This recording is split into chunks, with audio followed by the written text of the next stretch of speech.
Welcome to Language and Learning by Jeff Buck. This is TOEIC Reading 1, Unit 7, and the topic is Participles and Participle Clauses. As usual, feel free to pause the video if you need to do some thinking, research, or work for the exercises. Let's start with some words and expressions. You can listen and repeat. Bankruptcy. Exports. Imports. Mass. Policy. Quarter. Quota. Unemployment. Variety. Wholesale.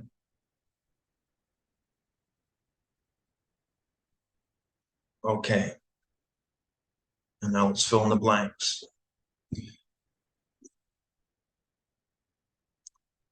Number 1, due to a tremendous increase in blank during the pandemic, many people had to rely on their savings as well as government services.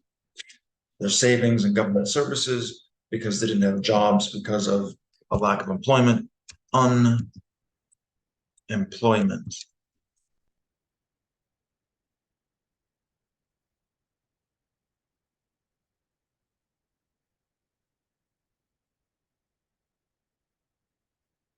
Number 2, sales last blank were very low. So our department needs to work extra hard over the next few months to make up for the lost revenue. So the next few months, 3 months or so, each year, there are 12 months broken down into 4 parts. 4 times 3 is 12. 4 quarters. Sales last quarter.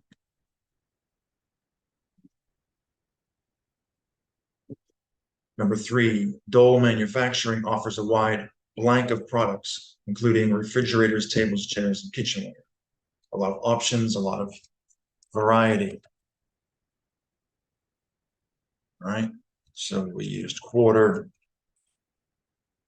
and variety.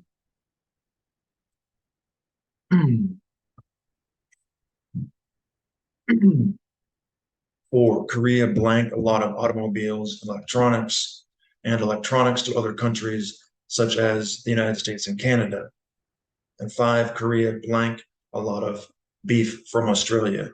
So for 2 other countries, 5 from another country or other countries. Exports, imports, which means to and which means from, which means out, which means in. Exports, like exit, leaving. Imports, im or in. So exports, a lot of automobiles to other countries, and imports, beef from other countries.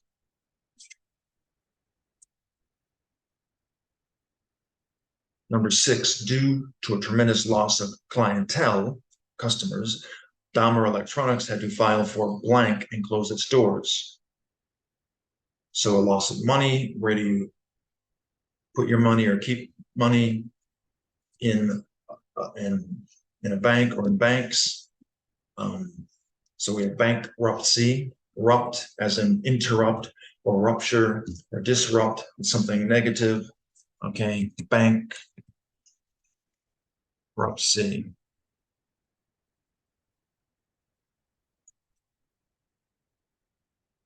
Rupt means to break.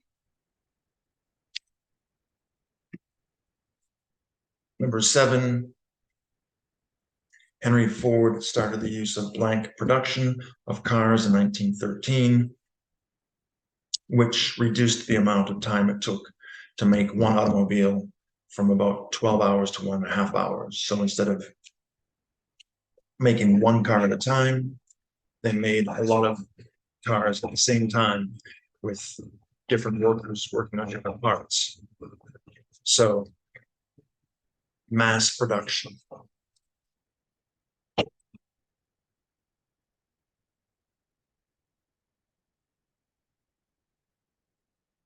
Okay. So we have policy, quota, and wholesale. OPEC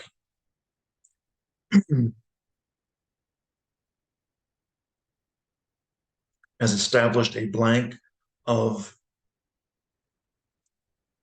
approximately 1 million barrels of oil per day per country. So there's a limit. This word can actually mean a minimum or a maximum. It's a number, a fixed number. That's a quota.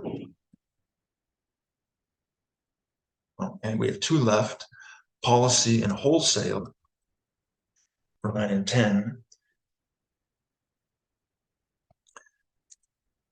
Jane saves her company thousands of dollars each month by buying their products blank instead of retail. Okay, retail is in stores. The other means in warehouses or in bulk, large quantities. And 10, the new company blank has eliminated the strict dress code for policies. If you have a code, like a dress code, that is a policy. So we have wholesale versus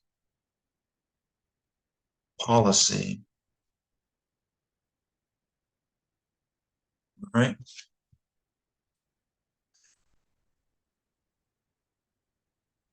All right. And now participles and participle clauses. So can you find the participles in sentences 11 through 14? And can you identify if they're adjectives, adverbs, nouns, or verbs?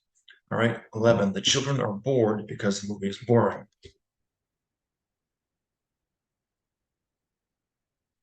So bored and boring, and they're adjectives. The tired driver fell asleep.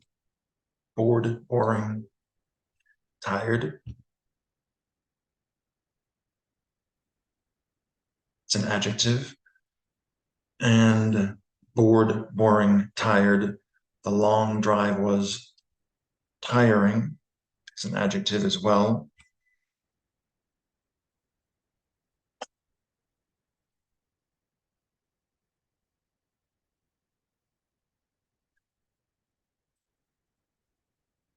And hoping to get a promotion, George scheduled a meeting with his supervisor. Hoping.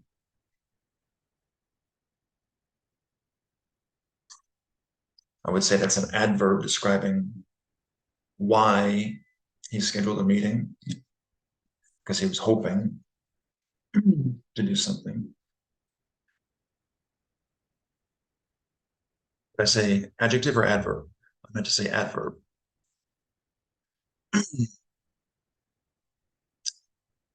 He scheduled a meeting. Why? Because of the hope that he had. All right, forms of participles. Present participles versus past participles. So which of the following are present and which of the following are past participles? Bored, boring, tired, tiring, confused, confusing, feeling, felt, switching, switched. So present participles always end in ing. So the present participles are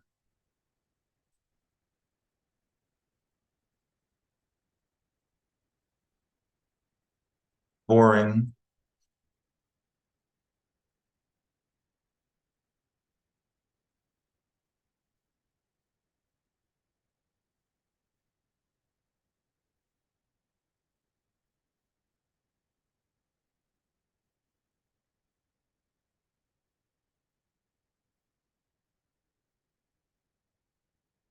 tiring, confusing, feeling, switching. And past participles, if the verb is regular and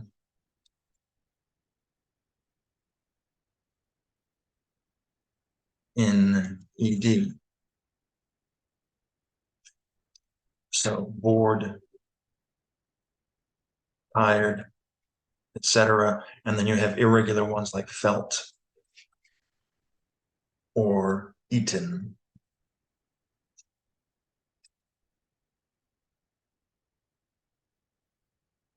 Or written, etc. All right. So these are very confusing for English language learners. ED versus ing participles, adjectives. So let's talk about how they're different. So which participle is used for a noun that receives an action or experiences the feeling, the present or the past? The students are confused because the lesson was confusing. So which noun receives the feeling and which one causes it? So the students feel the confusion. They're receiving the feeling. And the cause is the lesson. The lesson was confusing. So the result is the confusion the students feel. They are confused, and the cause is the confusing lesson. Which participle is used for a noun that does the action or causes the feeling, the present or the past? The workers are always tired at the end of the day because their job is tiring. So what causes what to happen? So the workers are tired. The cause is the tiring job that they have. Okay. So the past participle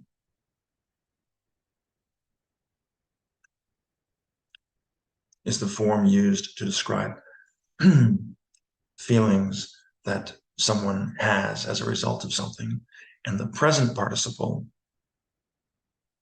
is used to describe people or things that cause feelings. I am bored. Past participle. I feel bored because of something or someone. I am boring. Present participle. I make other people feel bored. Okay. So fill in the blanks with the correct participles. So you're given a verb, you need to put it in both forms, the ed and ing form, one in one blank, one in the other. The party is blank, so I feel blank.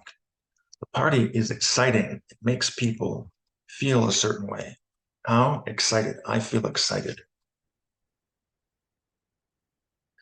Exhaust. Very tired. I am blank because the workout was blank. I am exhausted. That's how I feel because the workout, the exercise routine was exhausting. Very difficult. 20. Jinhee felt blank with the blank project. Frustrate. Very upset. Not happy. She felt frustrated with the frustrating project.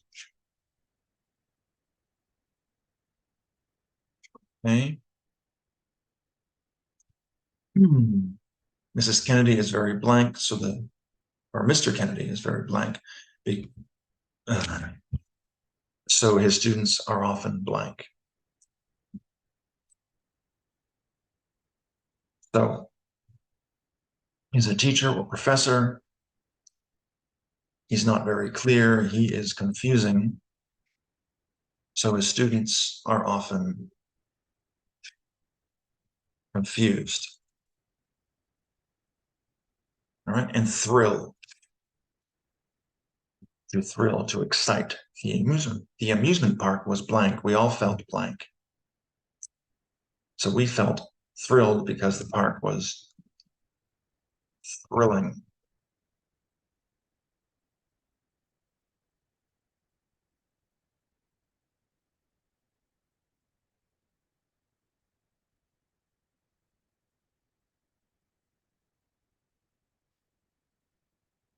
Participle clauses. Okay, a clause is a group of words and it has a verb and it may or may not be a sentence. So I left is a clause. There's a verb, left. And it's also a complete sentence. You have a subject and a verb. And that's how you make a basic sentence, a subject and a verb. You can have a sentence with no subject or no expressed subject, such as go. The unexpressed subject would be you go. It's a command. Well, basically, sentences consist of a subject and a verb, and then they might have other parts. Listening to music, it's not a complete sentence. We don't know what's happening other than someone's listening to music. We don't have a subject implied or expressed, but it is a clause because there's a verb, listening. Okay, but the verb isn't complete. It actually could be listening to music is fun, with listening to music being the subject, or it could be she is listening to music, with listening being part of the verb. Okay, so it's not complete. All right, so present participles, ing forms. You can use them when two things happen at the same time. When two things are happening at the same time.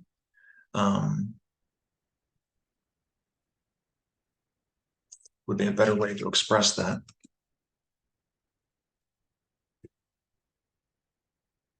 When one action happens because of another action, cause and effect, or in giving an explanation. All right.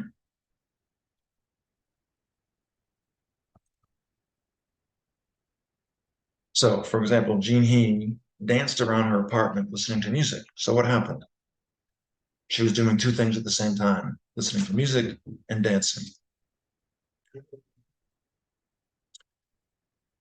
Next, knowing it was raining, Mrs. Hatch brought her umbrella and raincoat. So she brought her umbrella and raincoat because it was raining. She knew it was raining. So we have the cause, rain, and the effect. She brought those things. All right, and next, the family ate popcorn and drank soda while watching a movie. So they did both things at the same time. They were watching a movie and enjoying popcorn and soda. All right, so fill in the blanks with the correct participles and decide if A, these actions happen separately or at the same time, B, you have a cause and effect, or both. Okay. So we have hope.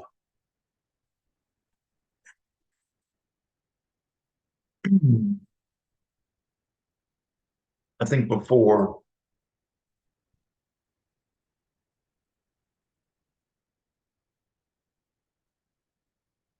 here,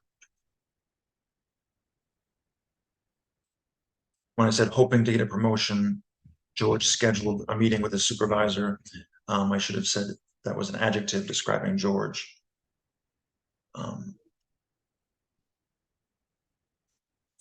Anyways.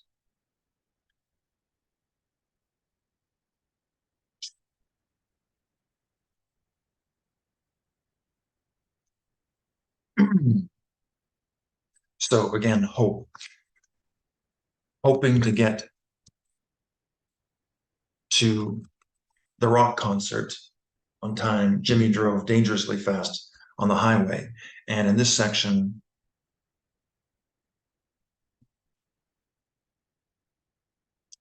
we're talking about present participles. So if you remember, present participles are in the ing form. So that's a hint for all these answers. Hoping, needing, thinking, etc. But you need to think about the meaning of each sentence. So hoping to get to the concert on time, Jimmy drove dangerously fast. So I would say that's both A and B. So there's a cause, he wanted to get to the concert, and the effect, he drove fast. And while he was driving fast, he was still hoping. So they were happening at the same time as well. So C, needing money for her trip to Peru, Miss Lee got a weekend job. So this is cause and effect. Money, job. The need for money existed, so she got a job. 25, Jill called her mother, thinking she might be sick. Okay, so I would say this is A and B. So there was a cause. She was worried about her mother. The effect, she called her, and while she was calling her, she was concerned about her mother.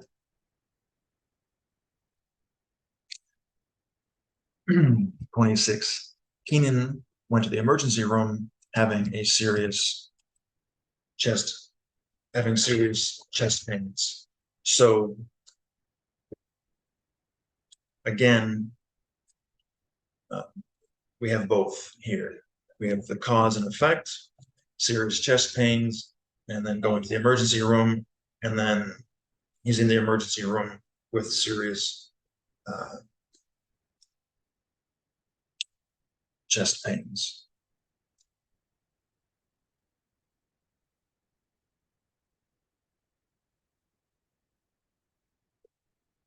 Exercising regularly for several months, Jean Young got stronger and thinner. Okay. So I would say it's C again, both. So we have the cause, the exercise, and the effect, improved health, and they're both happening at the same time. She's making progress while exercising over the course of several months. Ivan was afraid to go home to his family, having lost his job. So he lost his job, and therefore he was afraid to go home. Cause and effect. 29. Janice drove down the highway talking to her boss on speakerphone.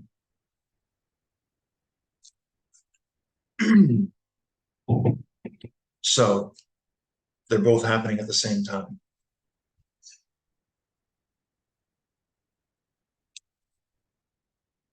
Winning the lottery, Max jumped for joy and shouted. So they cause and effect, the lottery, excitement.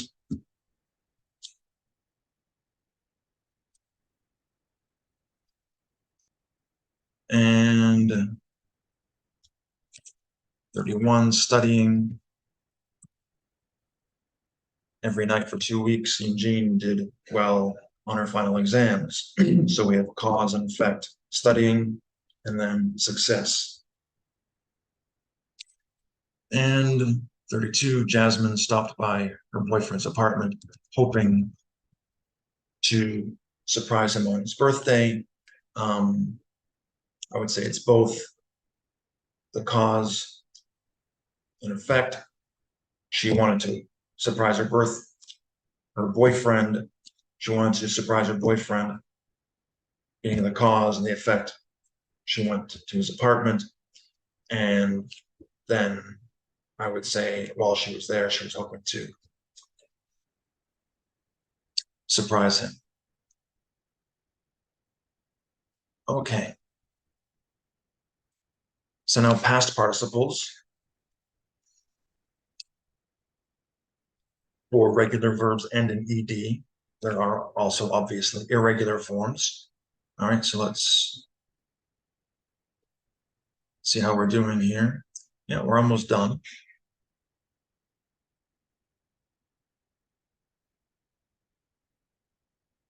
So you can use past participles to refer to the subject of the main clause. So for example, angered by the news, Johnny went for a walk. So the main clause is Johnny went for a walk.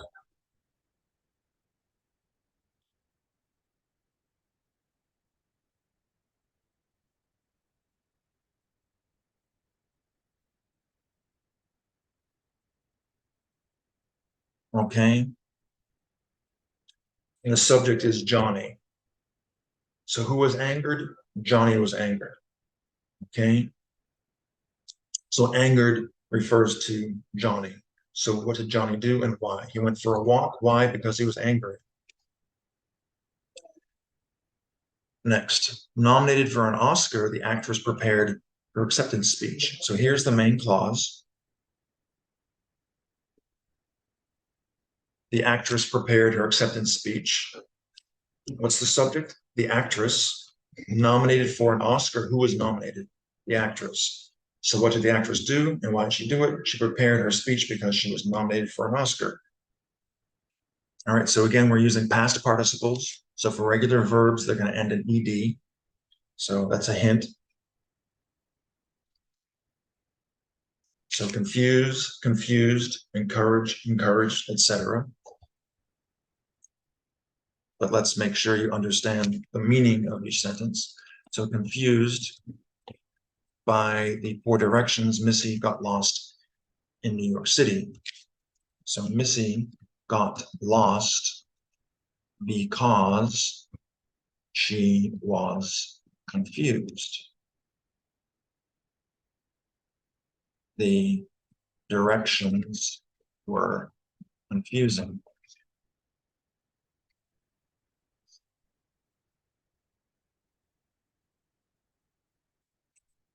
Encourage. Encouraged.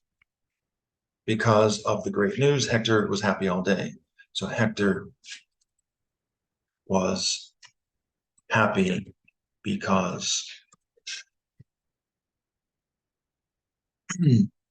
he was encouraged by the encouraging news.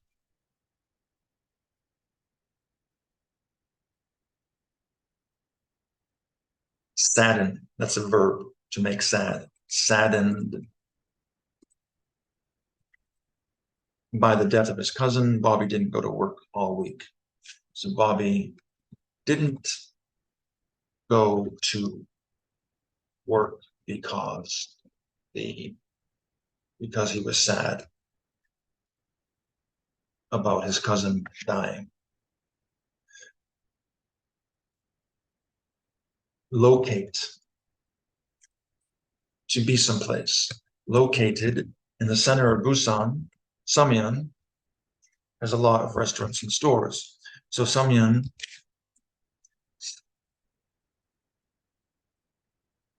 has a lot of restaurants and stores because it's located in the middle of Busan, or center of Busan.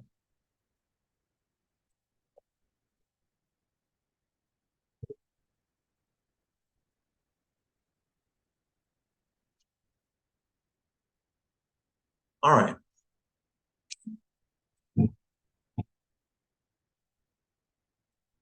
You can use past participles after if, when, while, once, and until, especially in formal English. And here, once does not mean one time. It means after or when you've done something. So once you've finished, you can go. After you've finished, you can go. And you can include or omit the subject and verb. You can reduce the clause. If they are injured in an accident, employees must file a report with their supervisor. So if they are injured or if injured. So if you just say if injured in an accident, employees, blah, blah, blah, you can know the subject of injured is employees because it's the subject of the main clause. Okay. So if you're hurt at work, you must tell your boss. B, while they were trapped in the elevator, the passengers called for help. Or while trapped. Who was trapped? The passengers. Until he is relieved of duty, a soldier may not leave his position. Or until relieved of duty. Who? A soldier. Okay. So let's just use the reduced clauses. So we're using past participles, the ed form for regular verbs. We have ask. That's asked. All right. When asked, hotel clerks are supposed, when asked, hotel clerks are supposed to provide provide guests with extra towels. All right. So when they are asked, hotel clerks are supposed to provide guests with extra towels. So that means when guests ask for extra towels, hotel clerks are supposed to give them to them towels to them, the guests.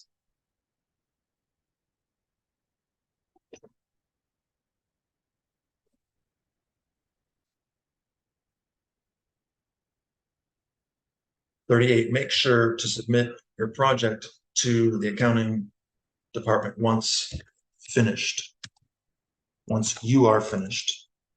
So your project, so the subject is you, and make sure it's you should make sure, you need to make sure.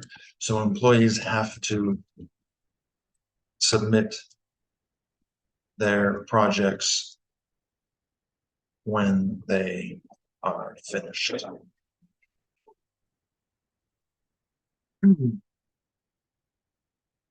Okay, stop. If stopped by the police in the USA, you must stay in your vehicle unless the officer tells you to get out. If you are stopped, drivers must stay in their cars or automobiles or trucks when stopped by the police in the United States. Okay, strand, this verb means left, abandoned. Ursula read a book while she was stranded, at the airport. Ursula read a book while she was stranded or stuck at the airport, meaning she missed a flight or a flight was canceled or something. She couldn't leave. All right, good. And finally, we have some collocations. So collocations are groups of words that go together. So maybe you have collocations in your language that when translated to English don't turn out to be exactly the same. So collocations are very difficult because there are so many of them and they're very specific. So we have people, disappointment, wind, traffic, rain, drink, mistake, smell, suitcase, food, and vocabulary. And those are all nouns. So we're going to combine them with the adjectives rich, heavy, strong, and big. And some words can go into more than one place. So people. Rich people have a lot of money. Heavy people weigh a lot.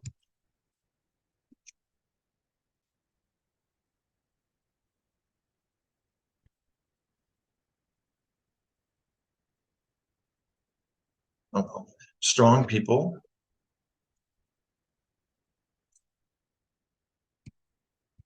can lift a lot of weight. Big people are tall or fat or whatever. All right. Disappointment. A big disappointment.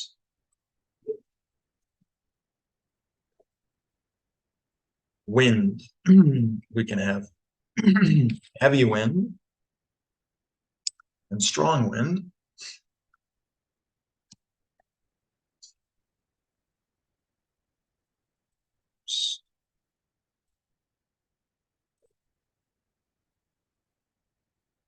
Traffic. Heavy traffic. A lot of vehicles not moving. Rain.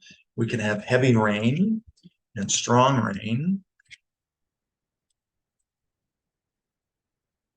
Drink. A strong drink, meaning an alcoholic drink that's very powerful. You could have a big drink too.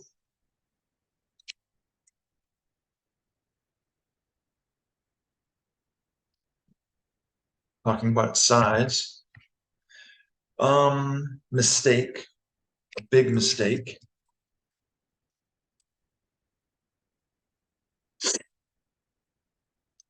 Smell, a strong smell, meaning very powerful. Suitcase, so a heavy suitcase. It weighs a lot. A big suitcase, it's large.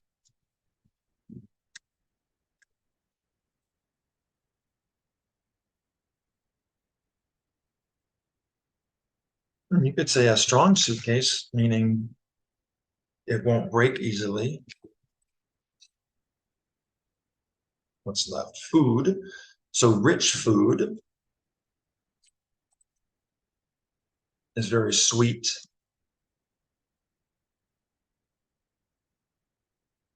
And heavy food is very filling, like lots of protein or carbs or fat, things like pasta and cake. And what's left? Vocabulary. Rich vocabulary, meaning extensive, nuanced, and precise, which is what TOEIC students and other English students want to have. Okay, so that's it. I hope that was helpful. Thank you for watching. Please like, comment, share, and subscribe. I'm Jeff Buck. Good luck. Have a good day. I'll see you next time.